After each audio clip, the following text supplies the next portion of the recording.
Tonight, food bank use continues to see increased demand. We look into how local organizations are dealing with it. Plus, despite a lower population, northern BC sees significantly higher rates of animal collisions on highways. And a UNBC physics professor has made a groundbreaking discovery, thought to be impossible.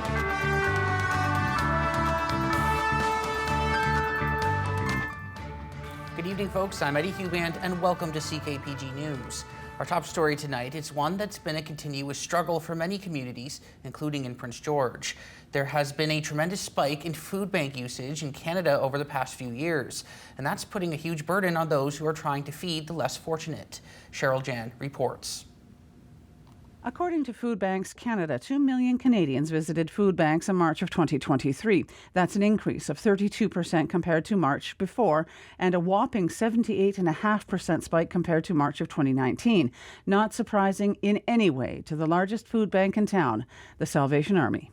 I'm a little disheartened by some of the numbers, not all that surprised. The cost of inflation, the cost of food, donations are down, we're having to purchase more items, and money doesn't go as far as it used to. Maybe not to the same degree, but the Salvation Army has seen incremental increases over the years. Take a look at 2023, when the food bank saw 1,600 individuals come through the doors. That's up from just under 1,300 the year before, and a big jump from 2019. And it's the same ugly picture across town at the St. Vincent de Paul Food Bank. Well, in the last 3 years, we used to think 150 food hampers, like groceries, went out, and then we would do about 30 to 40 fruit and vegetable bags every week. The hampers was once a month. Now we're doing on average 260 to 270 hampers each month. In fact, the St. Vincent de Paul Society spends an inordinate amount of money buying food to the tune of $12,000 to $14,000 every month. And when it comes to feeding the less fortunate in this community, it's all hands on deck. All the luxuries have gone, like it's just the bare basic soup, tomatoes, and we are blessed to be able, with partnering with the Salvation Army, to have meat to put into our hampers, our food hampers as well. And as we move into even more challenging economic times, the message is clear. For food bank usage, always money donations are always the best, but I think we need to look at some of those underlying issues as to why we're in this position in the first place. Food banks were never intended to be a long-term solution, and yet here we are. Both the Salvation Army and the St. Vincent de Paul say single older men are the highest users of their food banks. Cheryl Jan, CKPG News. Each year, ICBC receives nearly 10,000 reports of vehicle collisions with wildlife, with a high percentage of those coming from the north. During the summer, there's a high number of collisions with animals as well. Road Safety at Work is urging drivers in the Fraser-Fort George region to be on alert for animals on highways this summer. Dave Branco has the story. A male moose can weigh up to 1,500 pounds. The force of a collision with such a large animal can cause serious injuries. Moose, which are prevalent in the northern half of the province, we know that November to February is the time that you're more likely to see them.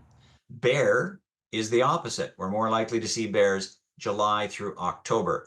Deer kind of all year round, although we also know that spring and fall are prime time for deer stipe. Wildlife collisions often happen with little or no warning and are traumatic for everyone involved. Drivers, their passengers, and the animals can be injured or killed by the initial impact. We know that somewhere around 870 people are injured every year. 4 people die in collisions with wildlife, and 2 out of those 4, on average, are in the northern half of the province. We know that 6,100 animals are killed, but the number could be a lot higher. And in fact, the wildlife collision prevention program says that the number of actual collisions that occur is probably double what's actually reported. The forces of a collision can sometimes cause drivers to lose control of their vehicles, go off the road, or hit another vehicle. We know that in the northern half of the province, deer are still the most prevalent and pose the greatest risk in terms of numbers. But in terms of severity, moose are definitely what you need to watch out for. 46% of the animal collisions in the northern half of the province are with deer. 28% are with moose, so not far behind them. Wildlife collisions are most common during dawn and dusk, when animals are most active and light conditions are low. Being aware of this fact and staying vigilant during this time can reduce the risk of such incidents, making drivers feel prepared and in control. Dave Branco, CKPG News. The city of Quesnel has responded to a petition filed in BC Supreme Court by the mayor of Quesnel to have sanctions against him lifted. In their response, they say they deny allegations of Mayor Ron Paul in their entirety and that the city acted in a reasonable and fair manner.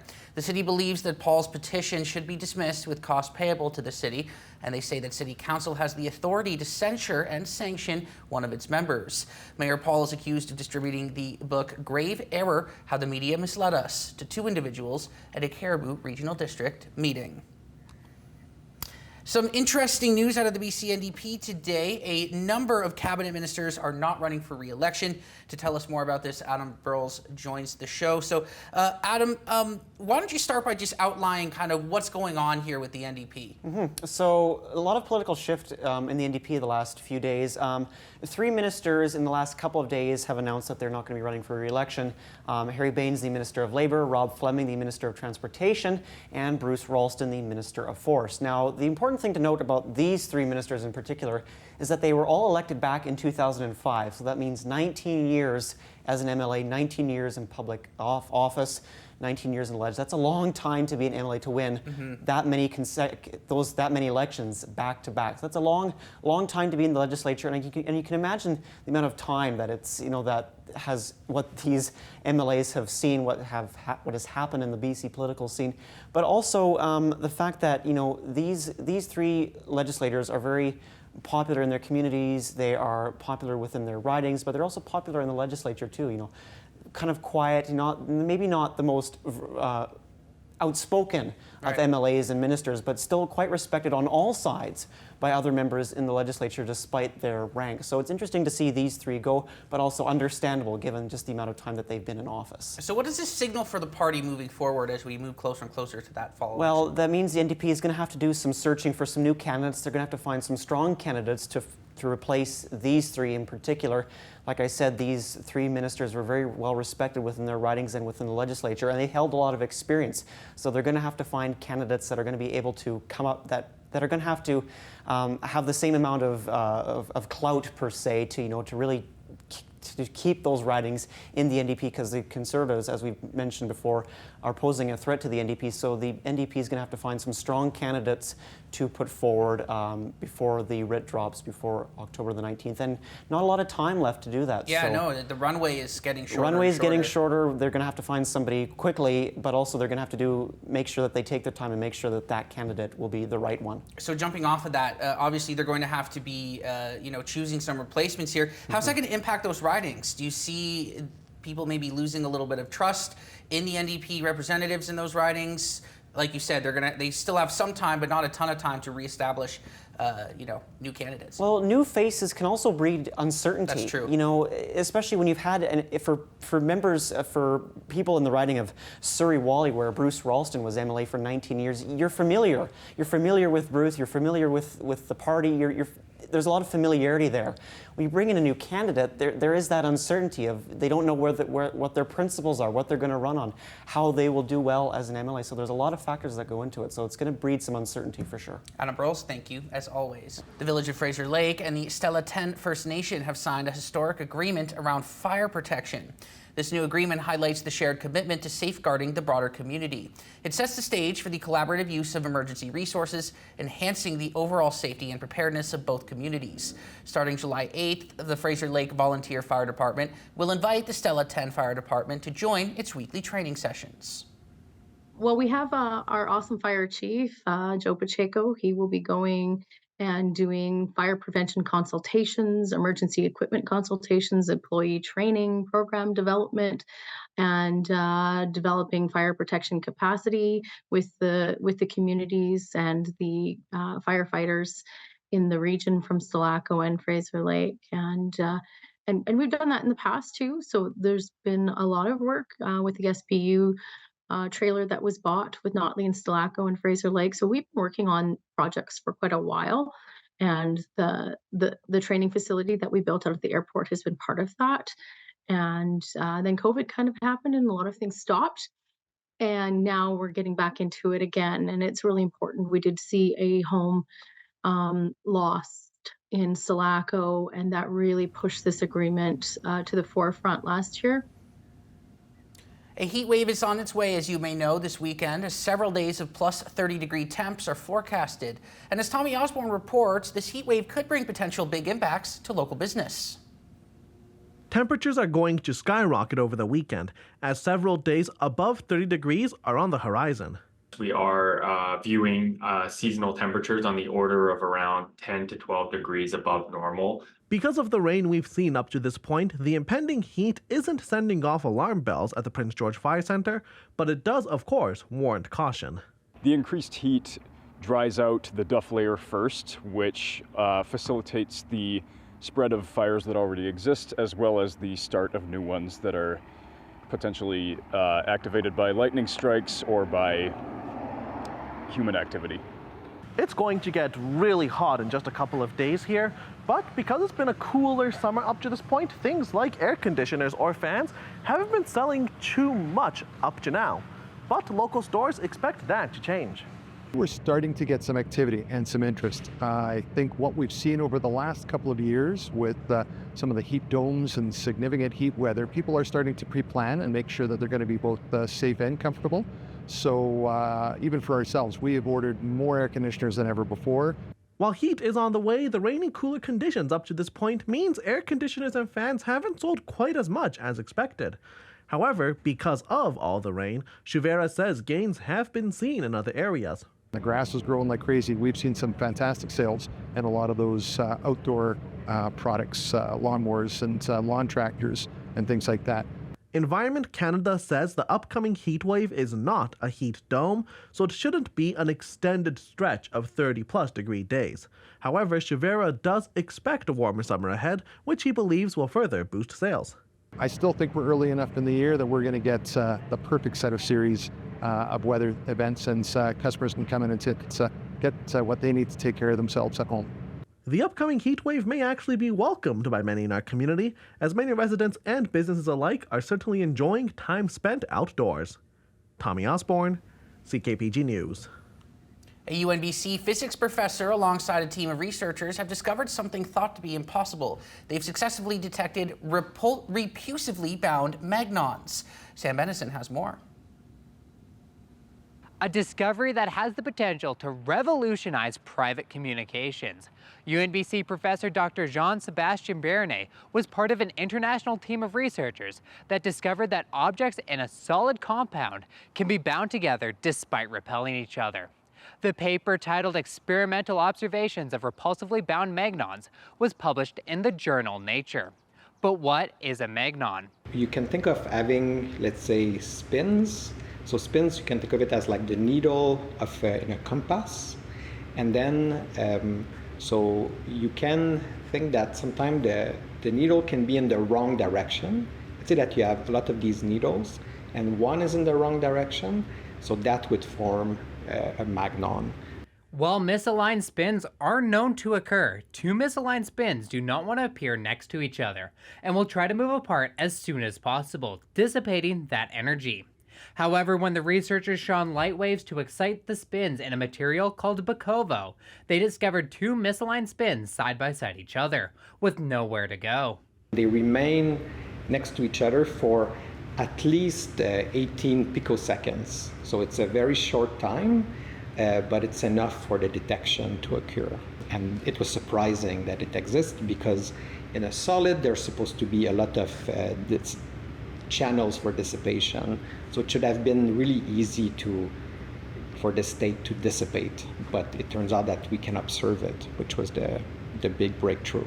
While currently the uses for this breakthrough are theoretical, there is a chance that it could lead to quantum telecommunications, greatly increasing privacy compared with traditional lines of communication. There's this race going on right now about trying to find ways to communicate using quantum effects.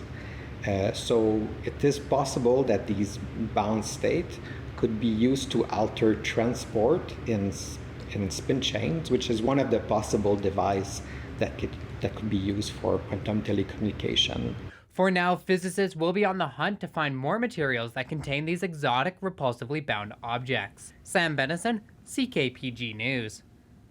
The Prince George Chamber of Commerce is concerned about the high cost of the proposed repairs to the Aquatic Center, which now totals $37 million. They recommend further analysis before the city borrows an additional $22.15 million on top of the already approved $15. The chamber appreciates the $6.3 million federal grant, but insists on more scrutiny and public discussion about the expenditure. The city will use an alternate approval process, allowing residents to oppose the borrowing plan, with opposition forms available beginning on Friday. Let's just have a second look at all of this. Again, the work needs to be done. We understand that, but let's slow down and have a longer look. The Aquatic Center is not going anywhere. The issues that the Aquatic Center is facing those issues with the building have been there for years, and maybe just slow down and have a closer look and maybe inform the public a little bit more about what's going on and those costs. The lowest gas price in Prince George is currently sitting at $1.62.9 per liter at Costco. The lowest price in the province right now is in Nanaimo at $1.54.9 per liter. Manitoba has the lowest fuel prices on average in the country as of this morning at $1.41 per liter. BC, meanwhile, has an average price of $1.74.1 per liter.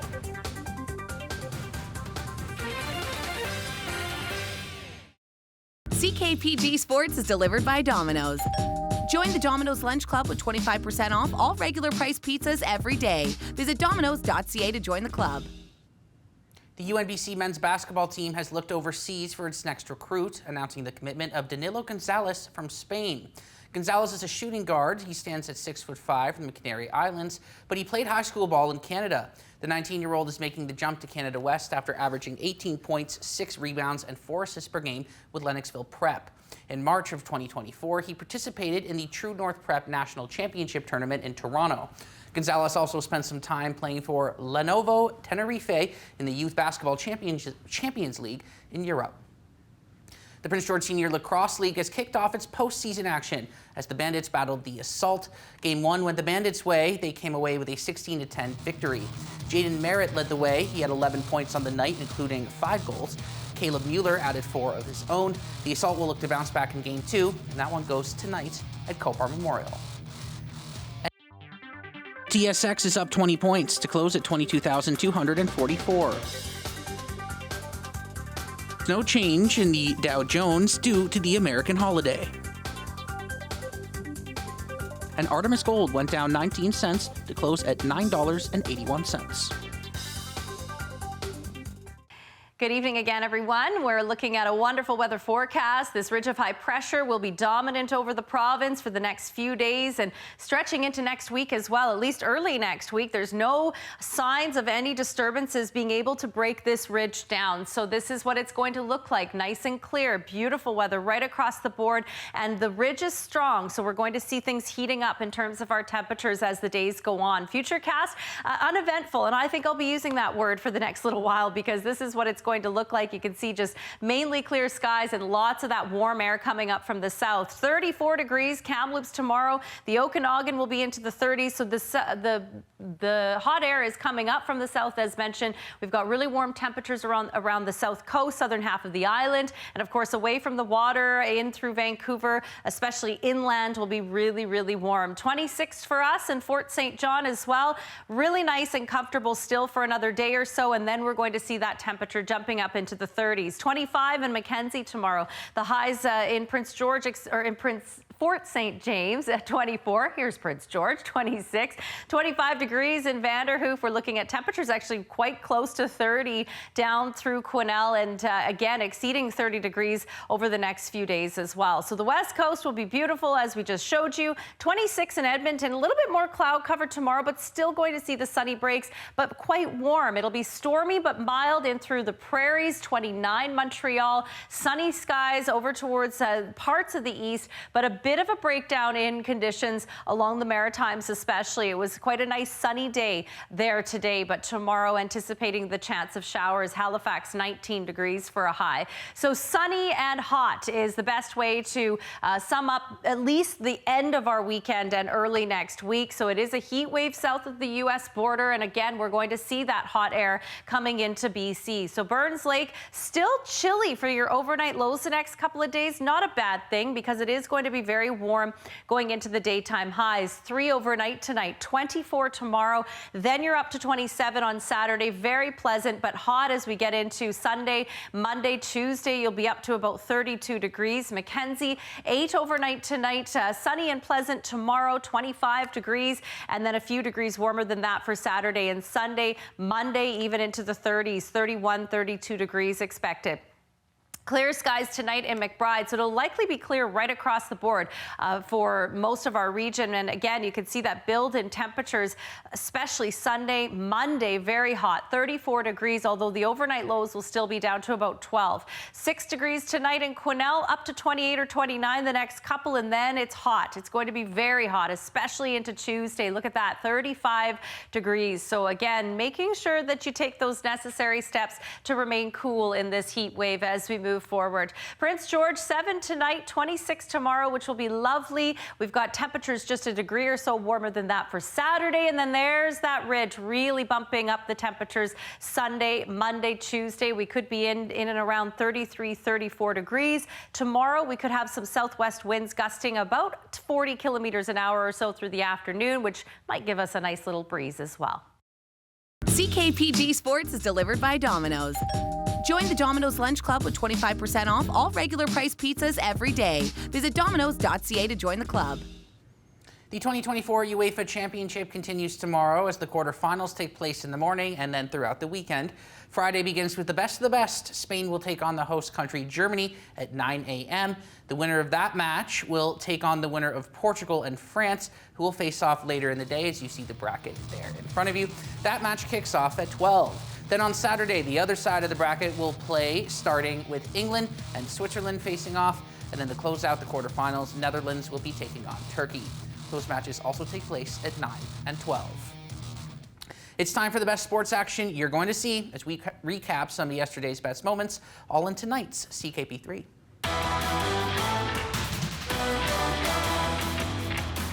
We begin with the career first. Wood up the middle! Into center field for a base hit! Here comes Thomas!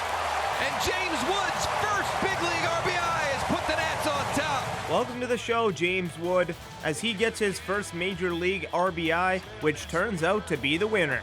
Next, the Whitecaps with a dagger. Vancouver recollect. This is more like it from the visitors. Berhalter on the first time, and what a wonderful strike that is from Sebastian Berhalter. Against the run of play in this second half, and Berhalter guns blazing here at Allianz. Sebastian Berhalter with the pristine accuracy as he pots the insurance marker versus Minnesota United. Finally, bye-bye, Bob. And a high fly ball to deep center field, and the Phillies will have the lead. Alec Bohm went down and golfed it. His 11th home run, his 69th and 70th RBIs of the year. It's a 3-2 Phillies lead. Alec Bohm shows people why he is an all-star as he crushes a home run at Wrigley Field and also takes top spot in tonight's CKP3.